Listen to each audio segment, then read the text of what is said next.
Four lane के लिए जमीन गंवाने वालों को सिलीगुड़ी नगर निगम ने दिए पट्टे।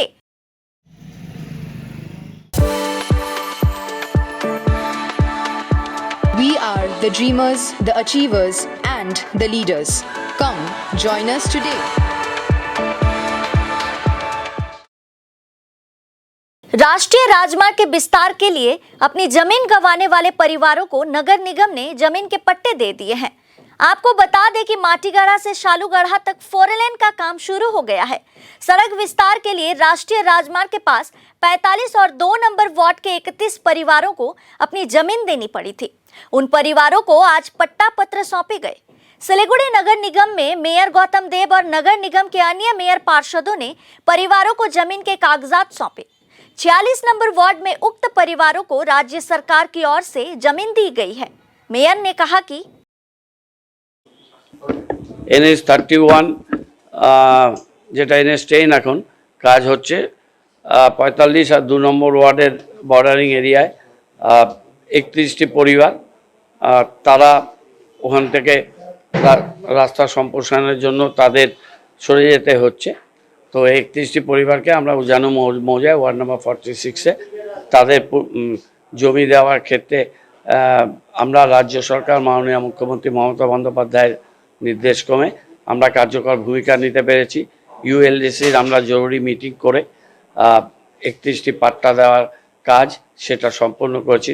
31 জনের মধ্যে একজন বিনা রায় তিনি প্রয়াত হয়েছেন। তার পরিবার লিগ্যাল এয়ার সমস্ত ডকুমেন্টস দিলে সেটাও আমরা প্রক্রিয়াটা করব। আজকে 30 জনের হাতে জমির কাগজ পাট্টা শংসাপত্র এটা দেয়া হবে। আমি 5টা কাগজ তুলে দিলাম আমাদের অন্যান্য আধিকারিকরা এবং আমাদের MIC আমাদের বড় চেয়ারপারসন ডেপুটি মেয়রও আসবেন, উনি হয়তো রাস্তায় আছেন, ওনারা এটা করবেন। আমি একটু জরুরি কাজে একদিনের জন্য কলকাতায় যাচ্ছি, আবার ফিরে আসবো কালকে দুপুরের মধ্যে। তো তাড়াহুড়ো আছে একটু। আমাদের আধিকারিকরা আজকে তাদের এটা দিয়ে দিচ্ছেন, তারা সেখানে বসতি করতে পারবেন এবং ভবিষ্যতে আমরা বাংলার আবাস যোজনা মুখ্যমন্ত্রীর যে ড্রিম প্রজেক্ট সেই ড্রিম প্রজেক্টে তাদের আবাস নির্মাণের জন্য আমরা প্রক্রিয়া গ্রহণ করব। কিছু কাজ আছে যে কাজটা টুকটাক সরকারি কাজ আছে, কিন্তু একটা পার্সোনাল কাজও আছে। কালকে ফিরে এমন কিছু জরুরি সেরকম কিছু না। নর্থ বেঙ্গল এটা মাননীয় মুখ্যমন্ত্রী বলেছেন আমাকে যে উত্তর দক্ষিণ দিনাজপুর আর উত্তরবঙ্গের উত্তর দিকের নেতৃত্বের সাথে একটু বসে আলাপ আলোচনা করা, তাদের একটু কোঅর্ডিনেশন করা।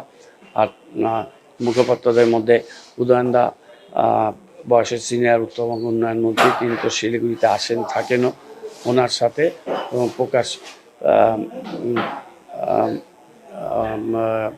শিখ বাড়াই আলিপুরদুয়ারে, ওদের সাথে আমরা কথা বলে নেব। কথা বলে একটা কোঅর্ডিনেশনটা বেটার তৈরি করে নেব, যাতে আমরা আমাদের মধ্যে আদান প্রদান এবং আলোচনাটা চলতে পারে। এবং 16 ফাইন্যান্স কমিশনের একটা মিটিং দিল্লিতে হয়েছে, national conference, follow up meeting কলকাতাতে 3 তারিখে তাজ বেঙ্গলে ওরা ডেকেছে, সেখান থেকেও রাজ্য সরকারের পক্ষ থেকে আমাকে যেতে বলা হয়েছে। আমি আবার 3 তারিখে ওই মিটিংয়ে যাব। অপর্ণা সাহা, আমাদের ন্যাশনাল হাইওয়েটা হচ্ছিল, তো সেই হিসেবে আমাদের বাড়িটা ভাঙা যাচ্ছিল। তো আমরা অনেক বলাতে তো এখান থেকে সরকারি অফিসাররা অনেকে গিয়েছিল, আমাদের পৌরসভার লোকরা গিয়েছিল। তাতে আজকে বলা হলো আমাদের পাট্টার একটা জমি দেওয়া হবে, যার ফর্ম জমা দেওয়া হলো আজকে। তো আশা রাখছি তারা আমাদের হাতে এটা তুলে দেবে, কারণ না হলে তো আমাদের রাস্তায় নামতে হবে, আমাদের আর ব্যাকআপ কিছু নেই। তো এই আশা করব। গৌতম দেব স্যারকে আমাদের অনেক ধন্যবাদ। তো দেখি পরে ওনারা জমিটা দিলে আমরা গিয়ে দেখব। এই তো মোহাম্মদ ইমতিয়াজ, এটা আমাদের ন্যাশনাল হাইওয়ে যে বাঘাযতীন কলোনি 45 নম্বর ওয়ার্ডের জন্য রাস্তাঘাটে আমরা পড়ে আসি, এইটার জন্য আমাদেরকে ন্যাশনাল হাইওয়ে আমাদেরকে বলছে জায়গা খালি করতে। এবার আমরা অনেক 20 বছর 22 বছর কেউ 40 বছর দিকে আছে এখানে, এই জন্য আমরা অনেক জায়গা দৌড়াইছি, তারপরে সব চিঠি উঠি দিছি, তারপরে এইগুলো কাজ হয়েছে আমাদের। আজকে এখানে ডাকা হলো, পাট্টা দিল, এখন জায়গাটা যখন দিবে তখন আমরা যাই দেখব, ওই হিসাবে আমরা জায়গাটা খালি করে আমরা চলে যাব। এটা আপনি পূজারও এই 46 নম্বর ওয়ার্ডে খুশি আছি, খুব খুশি। সব থেকে ধন্যবাদ আমি জানাবো গৌতম দেবকে, উনিকে, কেন উনি ওনার হাত দিয়ে আমাদের কাজ হইল, নাহলে আমরা রাস্তায় পড়ে থাকতাম।